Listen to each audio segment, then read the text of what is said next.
Guys, well, good evening, and thank you all for coming. So I'm Deputy Chief Mark McCormick, the Commander Operations and Public Information Officer for the Kenner Police Department. The purpose of holding this press conference today is just to provide an update into the investigation of the death of Adan Manzano. As you know, he's a media member down in the city of New Orleans working for this year's Super Bowl. With me today is Kenner Police Chief Keith Conley and Jefferson Parish Coroner Dr. Jerry Satanovich. As most of you know, during our last press conference and our updates over the last month, Adan Manzano was found deceased in a Kenner hotel room on February 5th. Investigators discovered some property, including his cell phone and credit cards, missing from his room, and later developed Danette Colbert as a suspect in the investigation.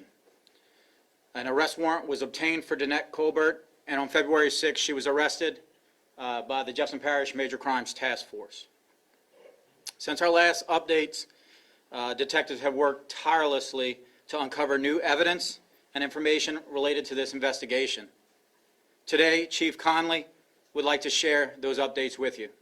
Chief. Thank you, Deputy Chief. First off, I want to thank Dr. Satanovich for being here, the Jefferson Parish Coroner. I know there's been a lot of questions about the work he's done on this case, so I'm going to offer him to come up here with his staff, introduce the staff, and give a brief synopsis of what he's found. Doctor?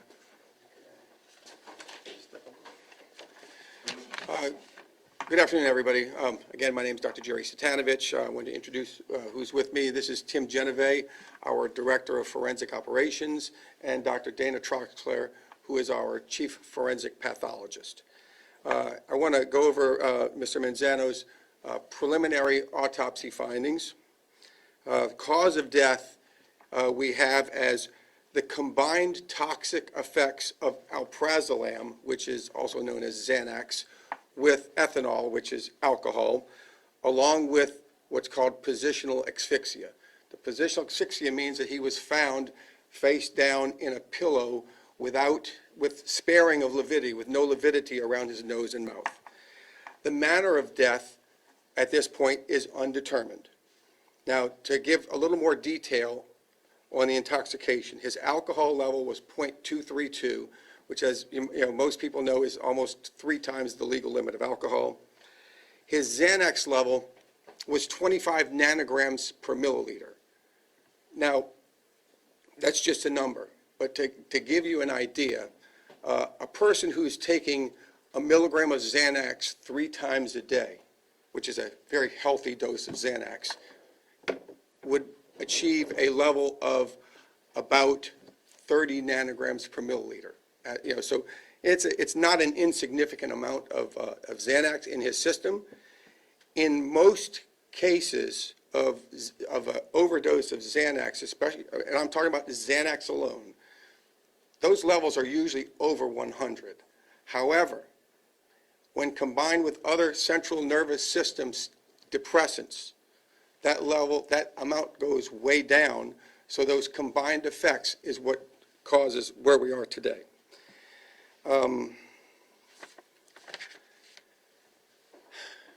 I know that people will ask, well, I'll address it on the front end.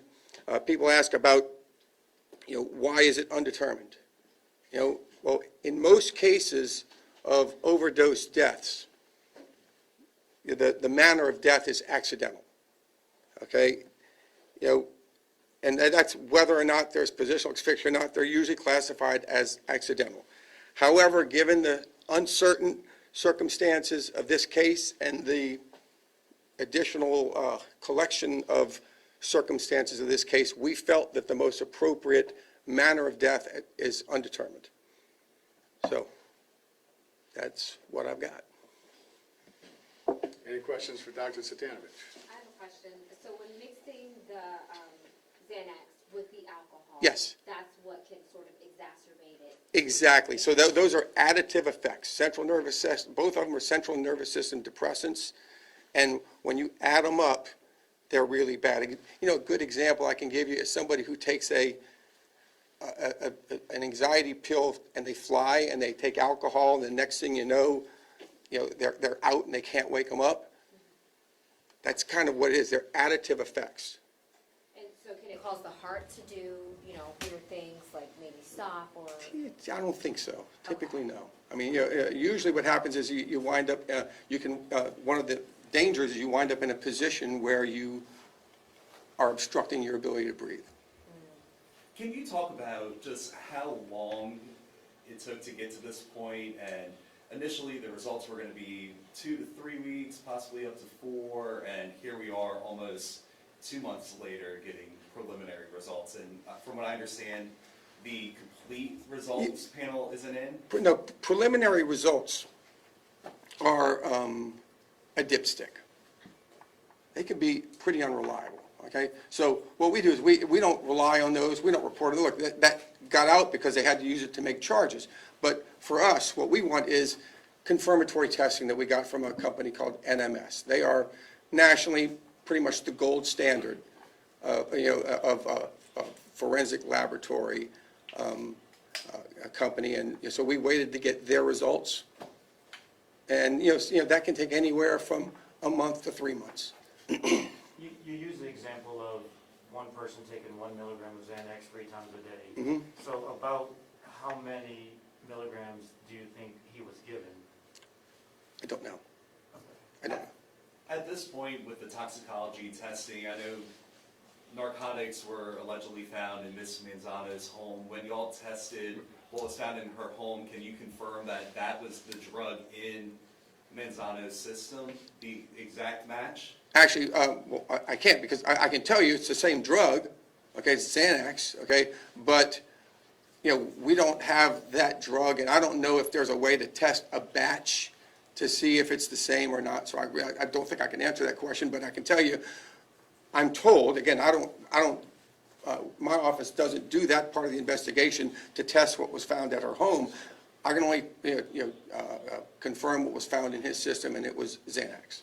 How difficult is this case going to be now that the death is unclassified and drugs are in Manzano's system, drugs were found at Ms. Colbert's home, but y'all haven't been able to definitively say that it is the exact same?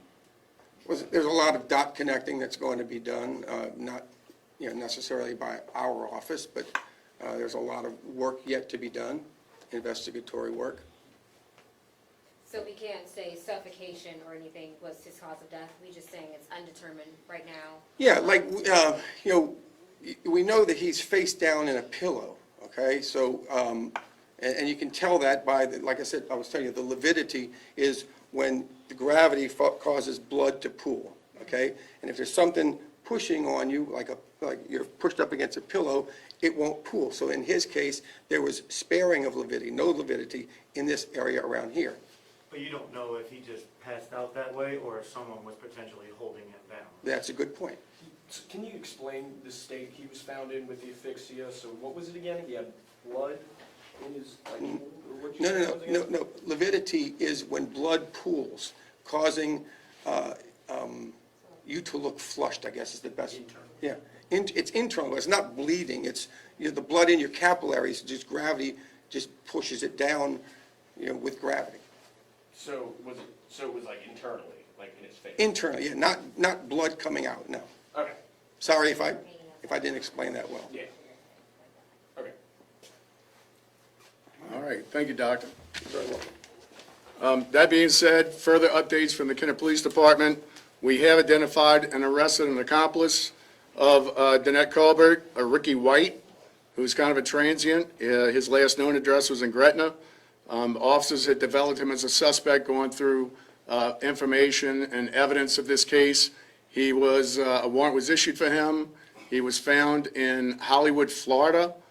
Friday, he was taken into custody by U.S. Marshals, Hollywood Police Department, and Secret Service Task Force, as well as members of the Kenner Police Department. So he is now in custody in the Broward County Sheriff's Office Jail in Fort Lauderdale, Florida, awaiting extradition. He was charged with the property crimes of simple robbery, access device fraud, illegal transmission of monetary funds, bank fraud, and computer fraud. So he's facing the same charges that Danette Colbert is locked down on right now.